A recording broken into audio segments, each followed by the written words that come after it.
Consumerism, Advertising and Consumer Protections. Business Ethics, Chapters 12.3 and 12.4. BSREM, University of Cebu. REM 323. By Robert Juarez. Hello everyone. Today we will be talking about consumerism, advertising, and consumer protections. That is chapters 12.3 and 12.4 of your business ethics book. Now, I know those words might sound a little heavy, but trust me, this is one of the most relevant topics for you as BSREM students. Why? Because everything we will discuss today happens in the real estate market you are about to enter. We are going to talk about how advertising shapes what we want, whether that is okay or not, and how the law tries to protect buyers, including buyers of condos and properties right here in Cebu. So, let us get into it. Here is our roadmap for today. We have two main parts. In part 1, we talk about consumerism and advertising. We will ask, does advertising actually create desires in us, and is that a problem? Should advertisers hold back a little? What about ads aimed at kids? And is advertising getting too out of control in our daily lives? In part 2, we shift to consumer protections. We will look at 5 different ways of thinking about the consumer, each one with a different idea of who is responsible when something goes wrong in a purchase. Throughout the discussion, I will connect everything to real examples, some from around the world, and some from Cebu's real estate market specifically. The Cebu examples are the ones you really want to pay attention to, because those are situations you will actually face as licensed real estate professionals. Alright, part 1, consumerism and advertising. Here is a fun way to think about it. We buy things, therefore we are. That might sound dramatic, but it's actually the core idea of consumerism. Let's break it down. So, what exactly is consumerism? It has 2 connected parts. First, we identify ourselves with the things we buy. It's not just that brands are symbols, like wearing Nike instead of Tom's, or driving a Dodge Charger instead of a Prius. Consumerism goes deeper than that. The idea is that the products we buy actually express our values, our personality, and how we see ourselves. They are not just things, they are kind of us. Second part, if we are what we buy, then we need to buy in order to feel like we exist. Buying stops being just about getting what we need, it becomes how we build relationships, find meaning, and show success. Consumption doesn't just fill time, it defines our lives. Quick check. Think about the last time you bought something not because you needed it, but because of what it said about you. That's consumerism in action. Now let's bring this closer to home. Literally, in Cebu City, the real estate market is one of the clearest examples of consumerism you'll find anywhere. Owning a condo in IT Park or near Ayala Center is not just a housing decision anymore. For a lot of buyers, it's a statement. It says, I have made it, I am successful. Think about how developers market their projects. Taglines like, live where you thrive, or elevate your lifestyle. They're not selling you square meters, they're selling you an identity. They're basically saying, buy this, and this is who you will become. And you see this especially with OFWs. A lot of our kabayan abroad don't buy property in Cebu just for shelter. They buy it as proof of achievement that they can show their family and community back home. A pre-selling unit in Mac 10 Newtown or Mandaway is not just an investment, it's a symbol of their future self. That right there is textbook consumerism. The product doesn't just house the buyer, it represents who they want to be. Now that we understand consumerism, let's look at the 4 big questions we'll be asking about advertising throughout part 1. First, does advertising create desires in us, and is there anything wrong with that? Second, do advertisers have a responsibility to hold back their power? Third, should there be different rules when advertising is aimed at children? Fourth, is advertising becoming too intrusive in our lives? These 4 questions will guide everything in part 1. Let's go through them one by one. Here's an interesting starting point. Most of us, honestly, don't really lack anything. People in developed societies have food, housing, healthcare, and longer lives than any generation before them. Real survival needs in the traditional sense have mostly been taken care of. So how do we end up desperately wanting things we never needed? How did the smartphone go from a luxury gadget to something that feels like a crisis to forget at home? The answer is we construct needs for ourselves, and advertising speeds that process enormously. Here's a good example, Old Spice body wash. As a product, body wash was almost unheard of in the US until recently. There's honestly no practical reason it's better than regular soap. And if you've seen the famous Old Spice Super Bowl ad, it has almost no product information in it at all. No facts, no features, just a wild, funny, memorable story. And yet it worked. It created desire for a product people didn't know they needed. That's advertising at its most powerful. Let's look at something even more recent, the Stanley Quencher tumbler.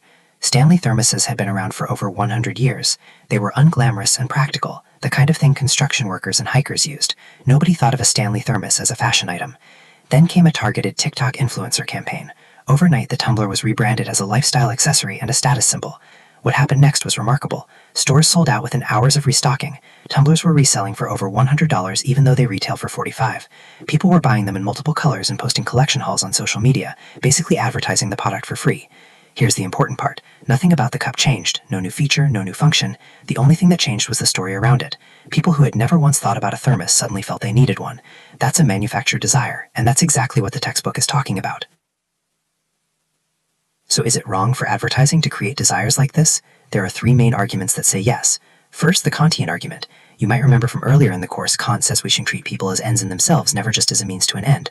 When a corporation engineers what you want so you'll buy what they already make, they're not respecting you as a person. They're using you as a tool to generate profit. Second, the rights-based argument. If personal freedom is something we value, then campaigns that reach deep inside and rewire what you want are attacking freedom at its most fundamental level.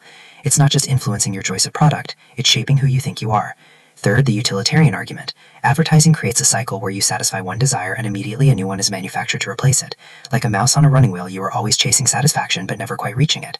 If advertising is causing widespread chronic dissatisfaction, then by utilitarian logic, it's producing a net harm to society.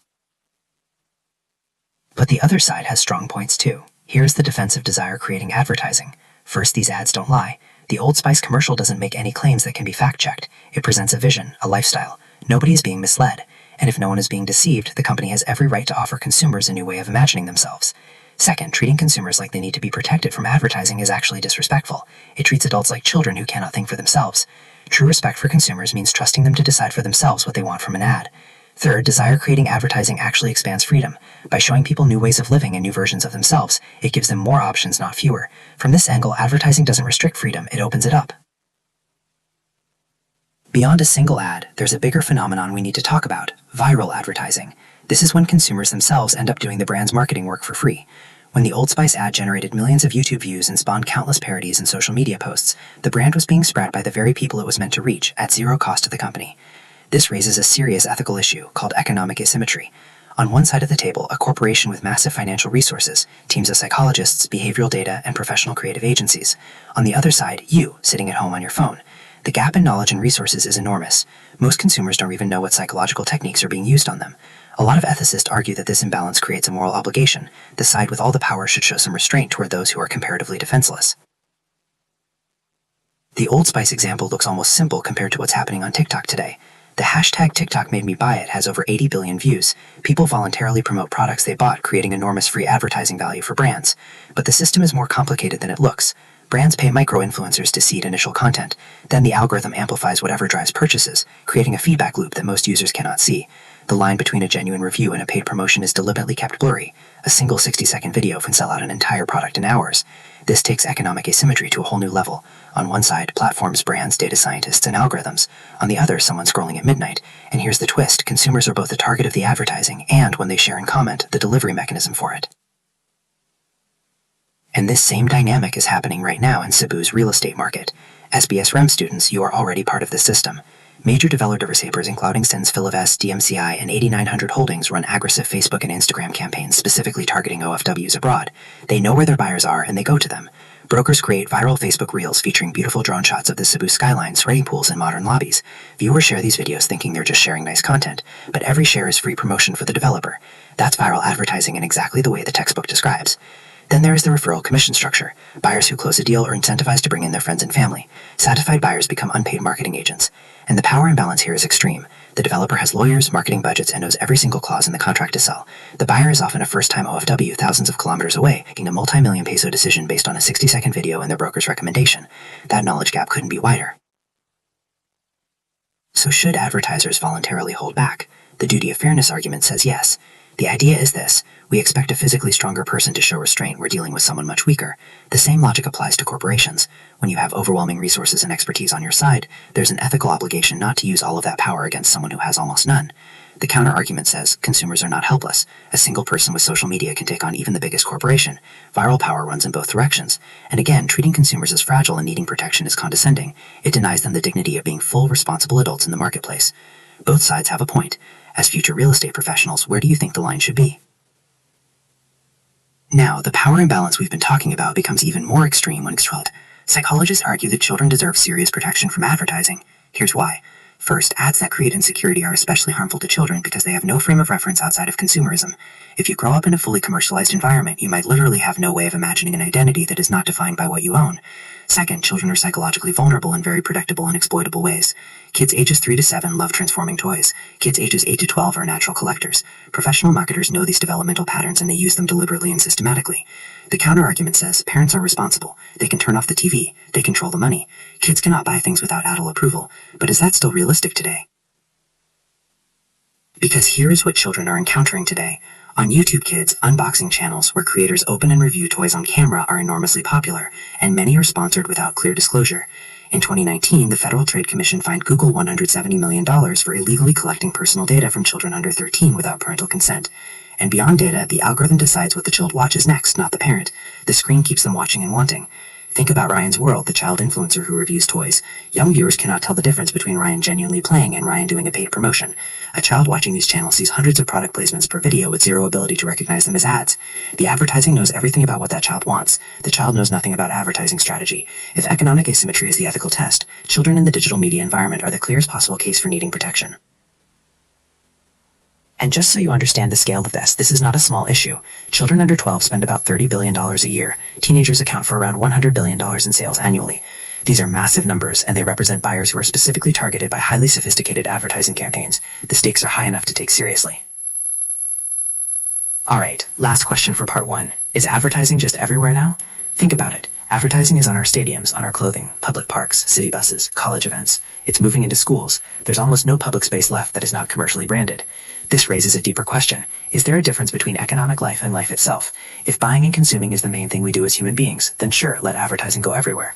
But if there's a life outside the store, things like relationships, spirituality, rest, creativity, then maybe we have legitimate grounds to say, not here. The intrusion of advertising has pushed into spaces that were specifically sold to us as ad-free. Spotify's free tier interrupts music every few songs. You pay with your attention, if not with money. Netflix, which was built on the promise of escaping TV commercials, introduced an ad-supported tier in 2022. Commercials are back in living rooms that deliberately turn them